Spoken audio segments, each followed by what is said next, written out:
Are you ready to revolutionize your relationship with money? Welcome to the Finding Financial Freedom podcast with the Frugal Physician, where I, Dr. Disha Spath, will be your companion on this exciting adventure. Get ready to conquer debt, build wealth, and embrace a mindful spending lifestyle that will empower you to live life on your own terms. Pearson Ravitz' story begins with Dr. Stephanie Pearson, a passionate OB-GYN at the height of her career. But then, a shoulder injury struck during a precipitous delivery. Her dreams were shattered, leaving her unable to practice medicine. Determined to make a difference, Stephanie became an advocate for her peers, guiding them through the complex disability process. Alongside insurance expert Scott Ravitz, Stephanie founded Pearson Ravitz, a company determined to approach insurance differently. Together, they set their mission to educate and empower physicians to protect their most valuable asset, their income, and the most important people in their life, their family. Today, Pearson Ravitz serves the medical community in all 50 states. At Pearson Ravitz, they understand the unique concerns of physicians. Physician-founded and physician-focused, Pearson Ravitz builds human connections before they create quotes. Life can change in an instant. It's hard to imagine that a sudden illness or injury could leave you and your family in a devastating financial situation. But with a little planning and guidance, you can prepare for every possibility. Visit PearsonRavitz.com to schedule your consultation with a Pearson Ravitz advisor. Hello, and welcome to another episode of Finding Financial Freedom with the Frugal Physician, where we dive deep into the smart strategies to build wealth. I'm your host, Dr. Disha Spath, and today I have the pleasure of chatting with Joy Sorensen Navarre, President and founder of Navigate LLC. Joy is a national expert in student loan management, consulting with physicians and health systems across the country. She's dedicated her career to helping doctors regain control over their student loans and ultimately their lives. Joy has become a vital resource in navigating the often overwhelming world of student loans. Outside the office, she enjoys angling for panfish, embracing the simplicity and patience it teaches, qualities she brings to her professional life as well. Welcome, Joy. How are you today? Hello, Dr. Spath. I'm feeling great. Thanks. I'm excited about our topic today. Yes, I am too. You know, the world of student loans can be so overwhelming, especially with the changes. And it's so nice to have someone with real world experience dealing with student loans and doctor finances for so long. I'm so honored to have you here. My pleasure. Thanks for the invitation. So Joy, let's start at the beginning. What inspired you to focus specifically on student loans for physicians? Disha, I was a financial advisor and I loved that work. I had my own practice. I'd tell my clients, I'll be with you until we both retire or even beyond. And I really wasn't interested in the world of student loans. And then it turned out I had some physician and pharmacist clients who had student loans, and I tried to find someone that I could refer them to. And I couldn't find someone that I trusted. I hate to say that, but there are a lot of unscrupulous companies and individuals out there, and I just couldn't find anybody. And so for one, this was a pharmacist, I got smart just to help him with his loans. And he was brilliant, and he saved $100,000 because of the work we found. For you and others on the call that are smart, he was on a repayment plan that was an older plan, and he wasn't aware of the newer plan. And so that was how he made the huge savings in his repayment. But then I got very excited because I knew that I had 30 other clients with big student loans. And so emailed them all within 2 weeks. They'd all scheduled appointments. So then I knew, wow, this was a big topic for them. And of those 30 brilliant people, only 3 had done everything correctly. And the others saved from $40,000 to $400,000 on their loans. Wow. And then I said, this is all I want to do, right? And so built the business, sold my book to my partner, and here we are 10 years later. Wow. Yeah, you're so right. I mean, even as smart healthcare professionals, it's incredibly difficult to navigate the student loan world, especially with all the changes, especially with the details of all the things you need to file. And even as a financial blogger, you know, I feel like I'll have to constantly read to keep up. It's important to know where to go when it comes to student loan management, because I have met with some financial planners in the past that seem to only know kind of the basics, but weren't able to help me really navigate the journey as well as I really needed to. And it was a lot of calling the loan servicer and asking questions to people that really didn't know the details either, That's true too, yes. So yeah, it's so important to have someone on your side that knows exactly what to do. In your experience, what are the common misconceptions about student loan management among physicians? I would say, the first thing that comes to mind is that physicians, because I shouldn't tell you what physicians are thinking, you can tell me, Disha, but sometimes I get the impression that because they're used to managing so many complex things within their patients' worlds and within the healthcare system itself, that they often think that they can figure out these loans on their own. And in our experience, it's about, 10% of the folks that we work with have everything perfectly fine. And the other 90%, can use some help. And it's gotten worse over time because of, like you said earlier, the changes that are happening almost feels constantly. So that would be a big one. So making sure to get some good support on your student loans. The second would be, I'm smiling here, trusting your loan servicing company. We had a nod to this already. But it's true that often the first person, if you call them, is someone maybe that's just been recently hired, or maybe someone that's worked with a lot of borrowers, but never with a doctor borrower. Very different because of the size of the loans. That's a common mistake we see, people getting bad information from their loan servicing companies. The other, we sometimes see where a physician will talk to someone else, like in the clinic or in the hospital, and do whatever they did on their student loans. And sometimes that can work great, but sometimes, we say, like snowflakes, being here from Minnesota, every borrower is different. And very true when it comes to the complex options around student loans. Absolutely. There's so many nuances to this specific situation and, exactly what you want from life and what your plans are that it might change. What are some of the common mistakes you see doctors make? You said 90% seem to be off in some way. They've missed something, something new usually. One of the things I wanted to make sure to cover today is, the new SAVE plan. The new SAVE plan can be terrific. It is a federal program available for anyone with federal loans. And sometimes the problem we see related to SAVE is that what's great about it is if you pay your monthly payment, no additional interest will accrue. Right. So no capitalized interest at the end of the month, which is amazing because I remember when I had student loans, I would be making income-driven repayments. I was in income-based at that time. I would make my payment, but my total loan amount wouldn't really change. Right. And there'd be so much left over that I didn't actually pay, like interest that was not paid at the end of the month. And then at the end, if there was an event that caused the capitalization of that interest, all of that interest then added on to my loan. I remember when I went into standard repayment, my total loan amount went up by $18,000 from all that unpaid interest at the end of the month. Right. So yeah, incredibly great that the SAVE plan forgives basically going forward all the extra interest that you're not paying. You can get your payments quite low depending on your income, but at the end of that month and you make that payment, the rest of the interest that accrued that month gets forgiven. It's huge. Exactly. And so one of the mistakes we sometimes see physicians making is, they might be on an older plan like pay as you earn, for example. The people that were on repay just got automatically switched to SAVE, but people that were on pay or IBR didn't. But they hear that SAVE is here and that the amount is lower. And so they might be tempted to switch without checking. And the tricky thing about SAVE is there's no maximum payment amount. There's no cap. So potentially a high income earner might be paying more than they would need to on their loans under SAVE.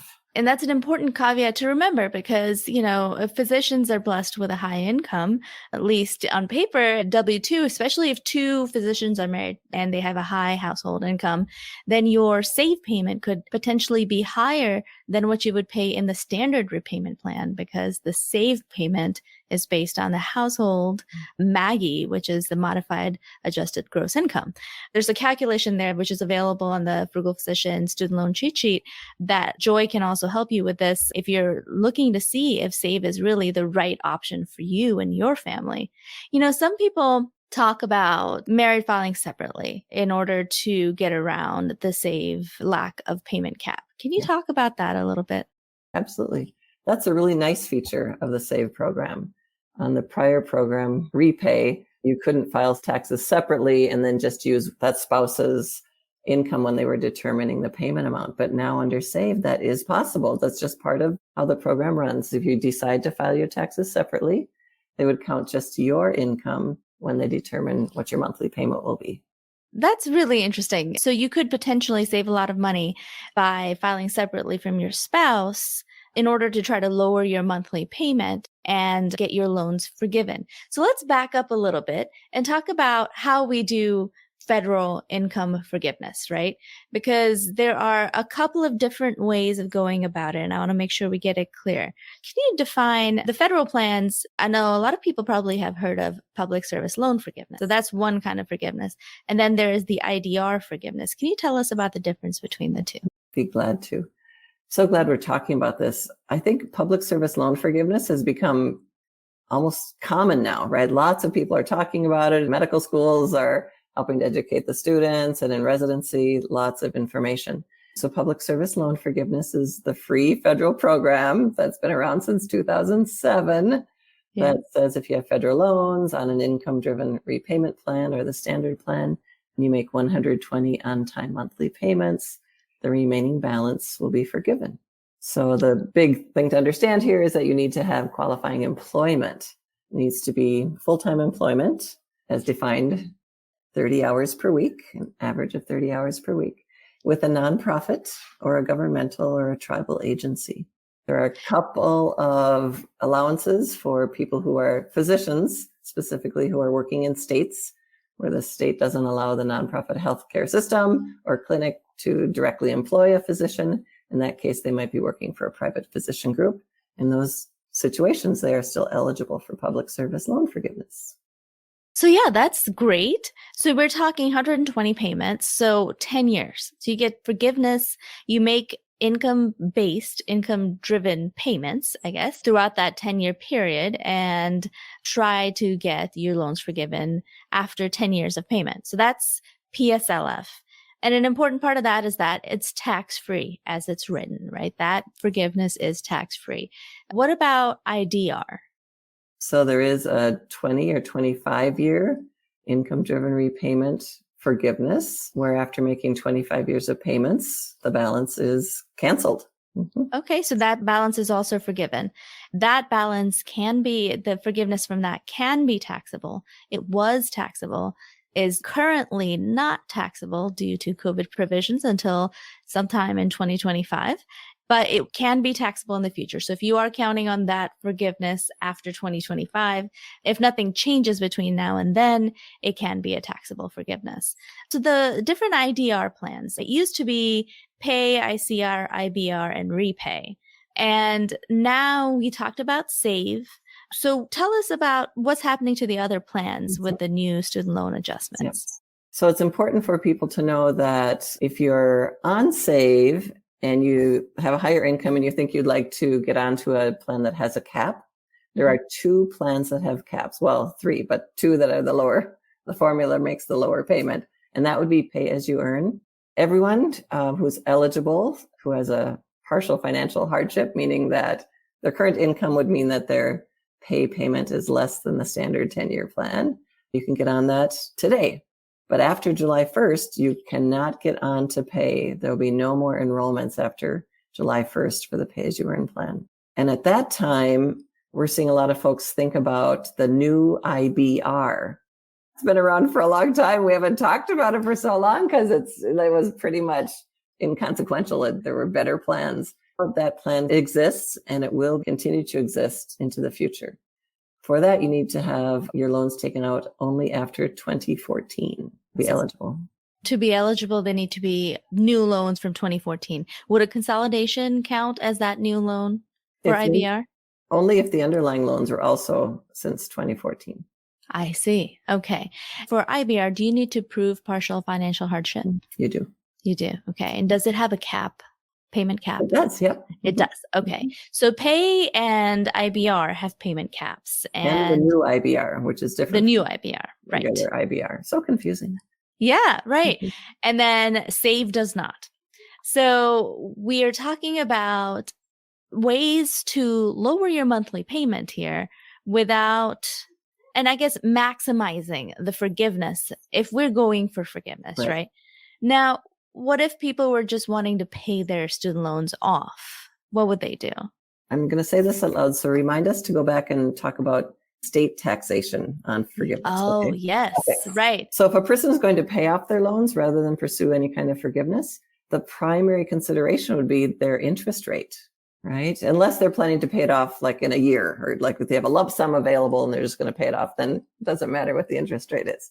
But in the other scenario, usually people are shopping for interest rates because they're trying to reduce their interest rate, which then will reduce their monthly payment and reduce what they pay overall.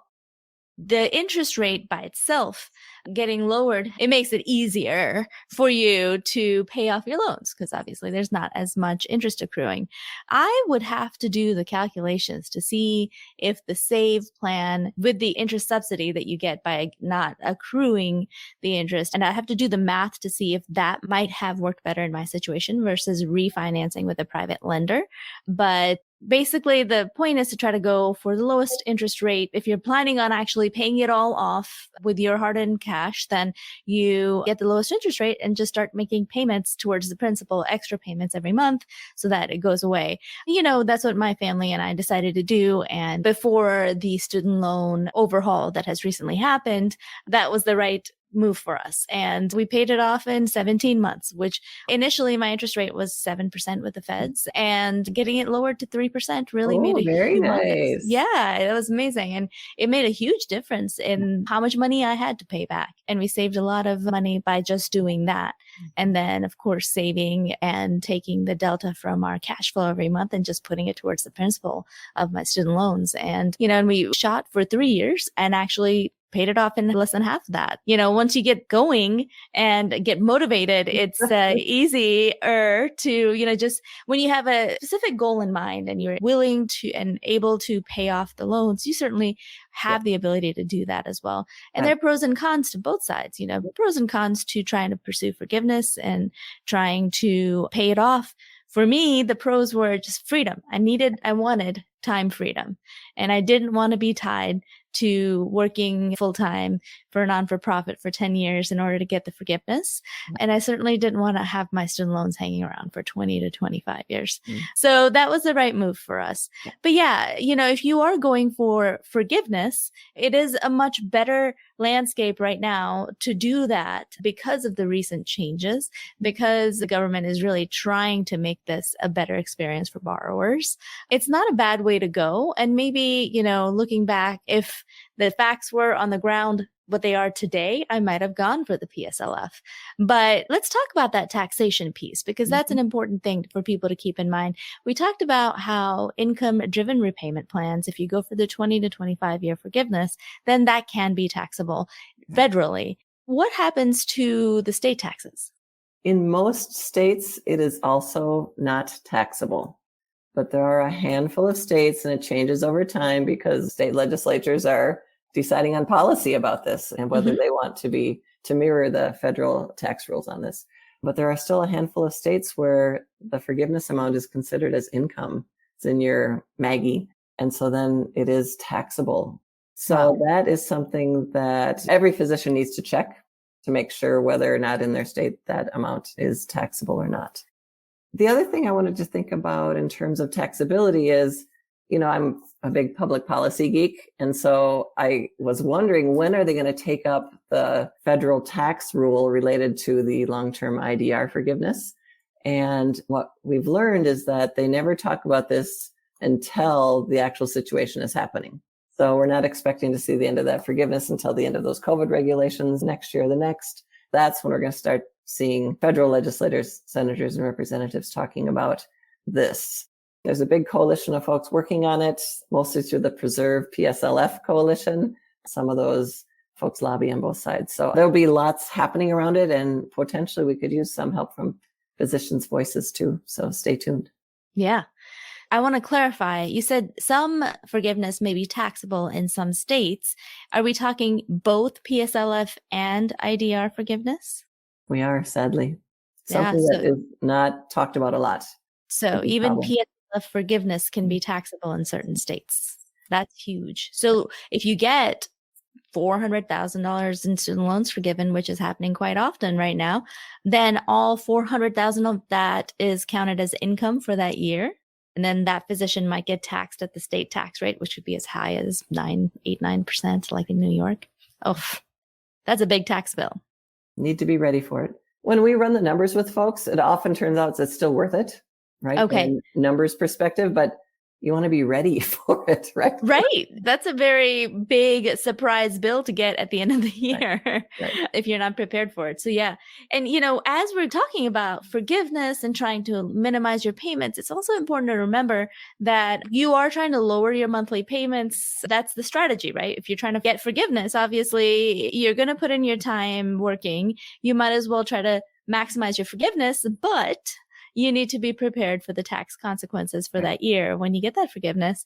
And that's why it's so important for every family to kind of run that by a professional, make sure they are ready for it. And then bank that extra money that you are not spending on your student loans and put it away in a savings account, in a retirement account, and just a brokerage account. Put it aside and let it grow, because then that can help you cover huge bill that you're going to get from the taxes potentially. So it's important to plan your savings out too, and not inflate your lifestyle to the very limit and just try to make those student loan payments. It's important to be prepared. Disha, you're so frugal. I love that about you. Some people do call me frugal. Yeah. I'm thinking you're astute is what it would be.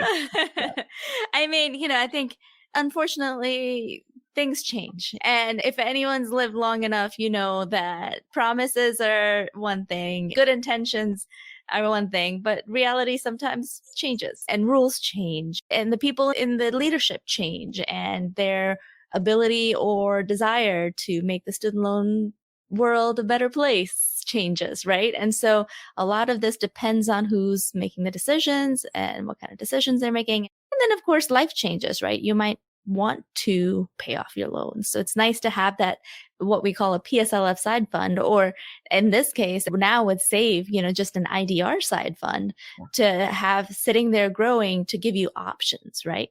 Because money management's really in the end all about giving yourself options. So true. Something else that's come to mind about IDR and public service loan forgiveness. Can we slip that in here too? Yes. Okay. So it's the buyback program. We're starting to get some questions about the buyback program. And I haven't heard a lot of people talking about it. So maybe this would be a nice topic to discuss. Yeah, let's touch on that. I haven't heard of it. So please tell me about the buyback program. So let's say that you're pursuing public service loan forgiveness. Mm-hmm. Of course, you have federal loans. Let's say that you're at 120 payments. You've made your 120th payment according to your calculations. And let's fast forward a little bit. This is after they've done the IDR account adjustment. So let's say it's like September this year. You've made your 120th payment. You're like, oh, so excited. And then you send in your employment certification digital form, and it comes back and says, oh, you only have 118 because those two were actually forbearances, 2 months of forbearance that didn't get captured and turned into qualifying payments under the IDR account adjustment. You could buy those 2 payments back. Oh, really? Pretty cool. So logical. I love what they're doing right now for the Department of Education. And let's say that right now your monthly payment is like $2,500, but when that forbearance happened, it might have been during residency. The rule is you have to buy back the payment at the amount of what the plan amount was back then, or back that's nice. The situation was. In either case, you do the calculation, you'd be like, well, 2 payments at $2,500, that's $5,000 versus 2 payments at whatever it was. Usually as time goes on, we make more money, right? Mm-hmm. And so likely if it was a prior forbearance, it was with a smaller payment amount. So typically it hasn't happened yet, but a person needs to have made the 120 payments. And then there's an application to apply for the buyback and then to send in your money. That's great. So yeah, could be helpful for a few people.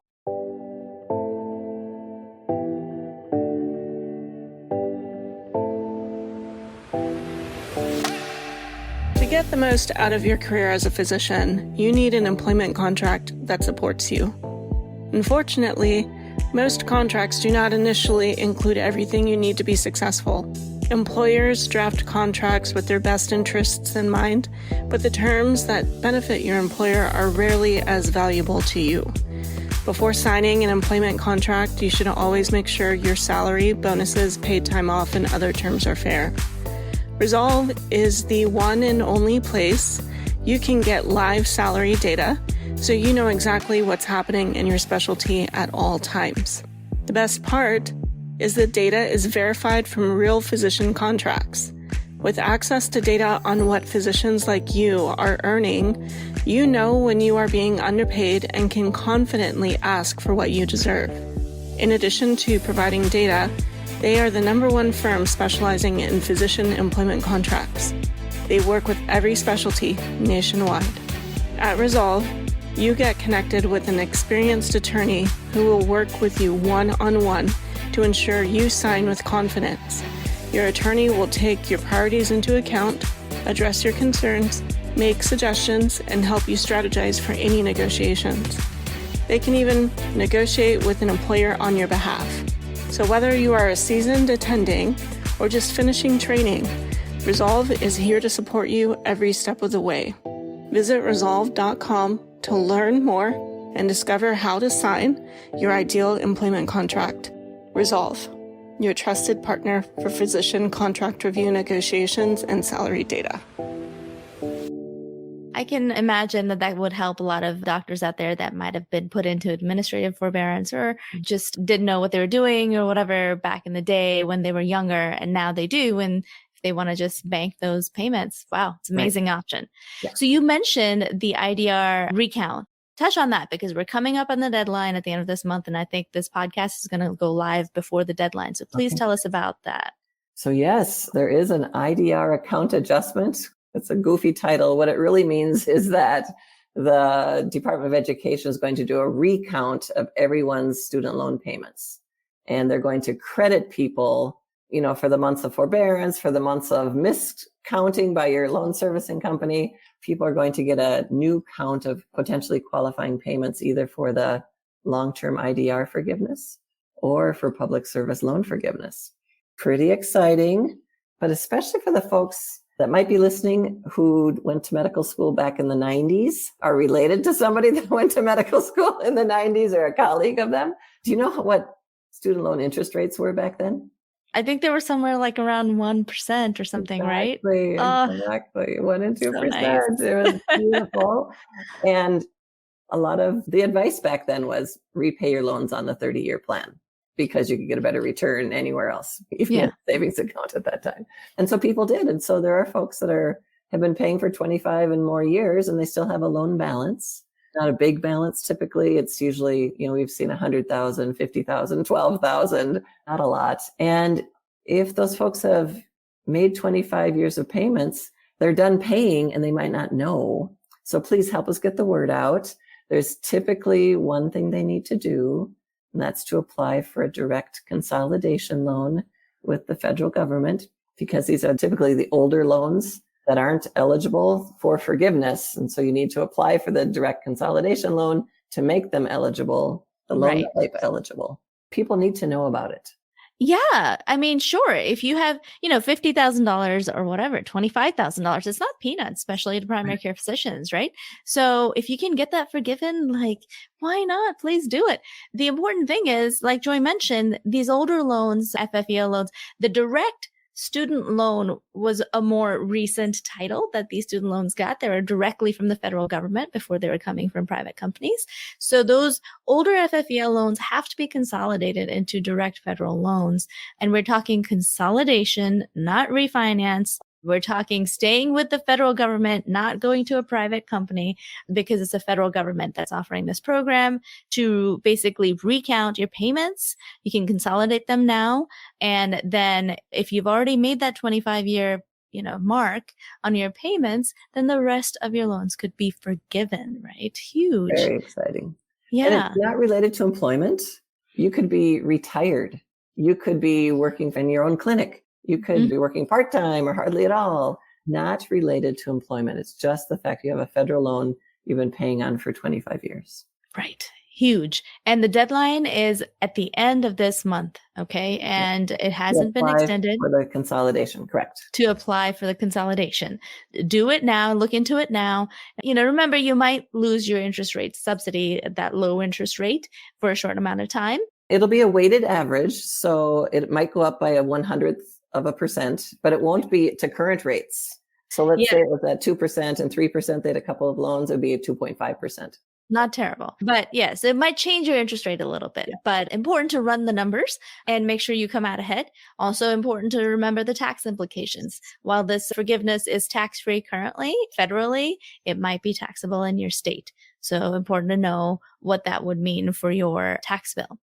As we're talking about taxes, I wanted to touch on the topic of saving for retirement and student loan plans.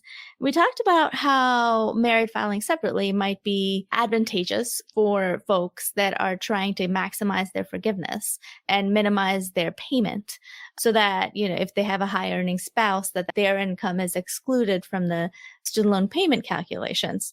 A lot of residents now are starting to invest in Roth IRAs, which is kind of the standard advice, get started early. A Roth IRA is a very good way to do it because as a resident, you are still not making enough to have to do the backdoor Roth, and you're still under the income thresholds to do a direct Roth IRA contribution. So go ahead and start doing that. Is that still a good idea for people trying to minimize their student loan payments? Would it be more advantageous for them to do a pre-tax retirement contribution if they have a 401k or 403b available to them? Love this question. Very good. Well, first of all, kudos to anyone who's thinking about doing this. The sooner we start, right, the better off we are in the end. Your future self will be so happy that you did either one of those. Right. It's true. Either way, you're going to be good. But if you're filing separately, there could be implications to your eligibility for the Roth IRA contribution too. First, let's talk about, why would you consider one or the other, and then the details on that.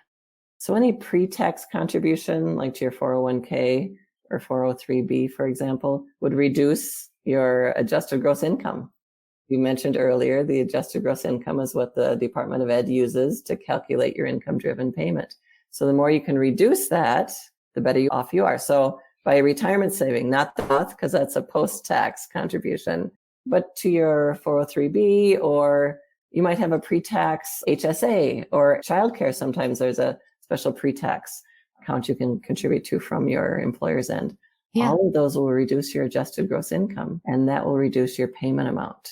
So that's a way to further lower your monthly payments on an income-driven plan and hopefully get more forgiveness. That's something to consider. I think that's not talked about enough in the student loan space, is that if you are going for the maximum forgiveness and you're married filing separately, pre-tax contributions might make sense for you. Again, you're still saving for retirement. You're just doing it in a different way. And an important caveat to remember is that if you are filing separately, but you've lived with your spouse for any amount of time during the year, that you're not eligible for the Roth IRA anymore if you make more than $10,000 a year. So most residents are making more than $10,000 a year.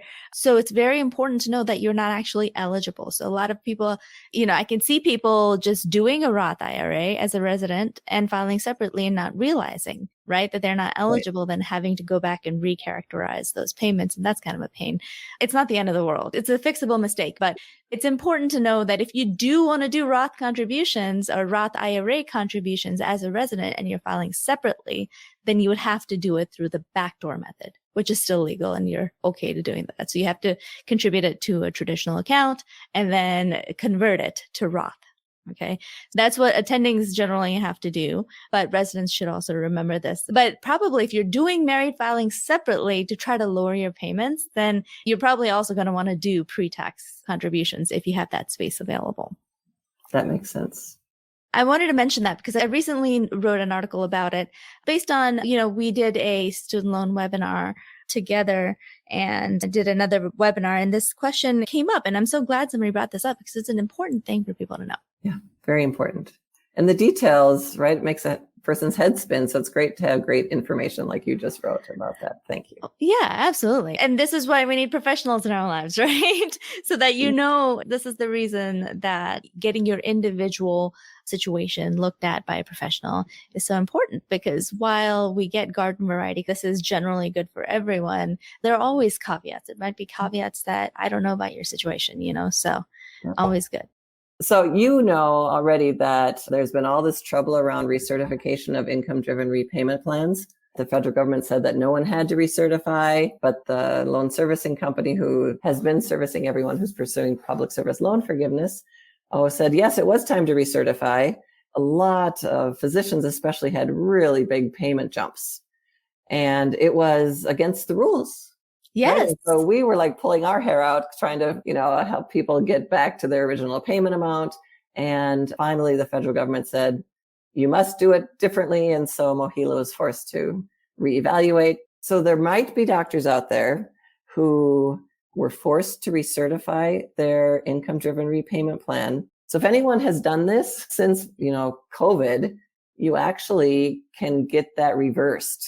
So part of the fix, this just happened in the last couple of weeks, is that you could call the loan servicing company, ask to have that reversed, ask to have your prior payment amount reinstated, and they will actually reimburse you the overpayments you've made.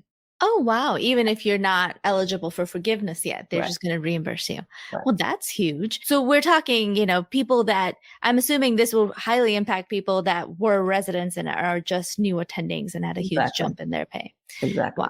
And that could be huge. I mean, to go from a $300, $400 payment to a $2,500 payment, that's huge for a new attending who's also trying to save up for probably a new house and, starting with kids and all of that. A lot of big expenses during that time in your life. And so that can make a huge difference in people's lives. Yeah. Well, thank you, Joy. I really appreciate you bringing that up.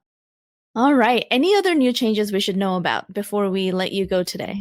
I'm also thinking about folks have probably heard from MOHELA and the Department of Ed that if they're pursuing public service loan forgiveness, that the Department of Ed is taking that away from the responsibilities that MOHELA has held. I think because of all the errors that we've been seeing, there will be a pause from May till June of this year where that changeover happens. I think for anyone that's getting close to forgiveness or hasn't turned in an employment certification digital form yet, if you have a minute, you might want to do that before the end of April at studentaid.gov/PSLF, just to get that digital verification of your employment in before there'll be a 2-month pause where they'll not be doing anything related to counting of qualifying payments for PSLF. Yeah. If the rollout of the federal student loan takeover is anywhere like the healthcare marketplace, it might be a rough transition. It might be. Well, I hope it's not, for the sake of everyone that has student loans. But I think, like Joy said, this might be a good time to get those certifications in so that you can just get your ducks in a row before the transition happens. So you have, the receipts that you need, the certifications that you need.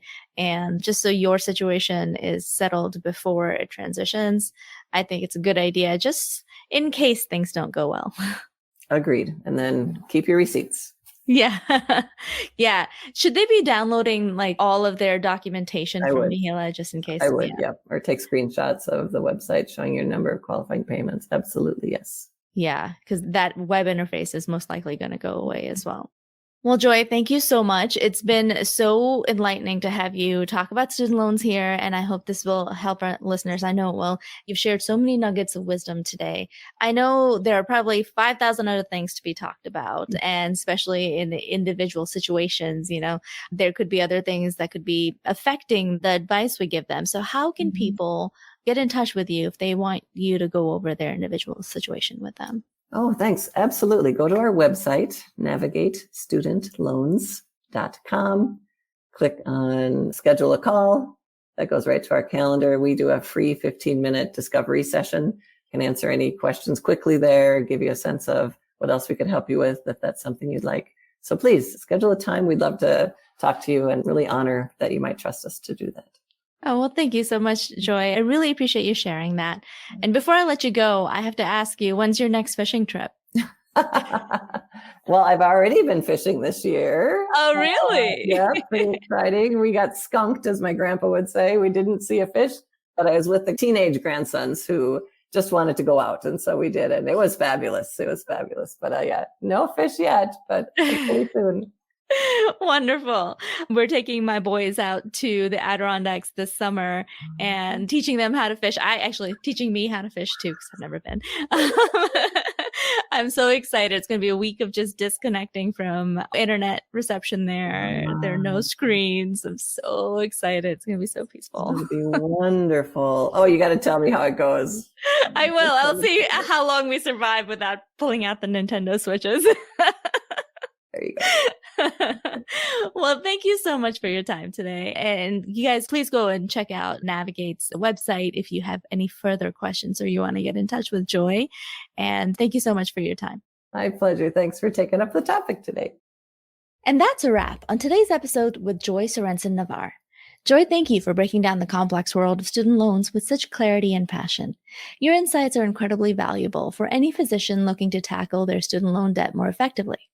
To our listeners, we hope today's conversation has equipped you with some solid strategies to take charge of your student loans. If you found this episode helpful, consider subscribing to the Finding Financial Freedom podcast with a Frugal Physician on your preferred podcasting platform. And remember to leave us a 5-star review so we can continue to grow this podcast. Want to keep the conversation going and join a community dedicated to achieving financial independence specifically for frugal physicians? Find my Facebook community, The Frugal Physicians, and let's chat. Thank you for tuning in. And remember, financial freedom is not just a goal, it's a journey.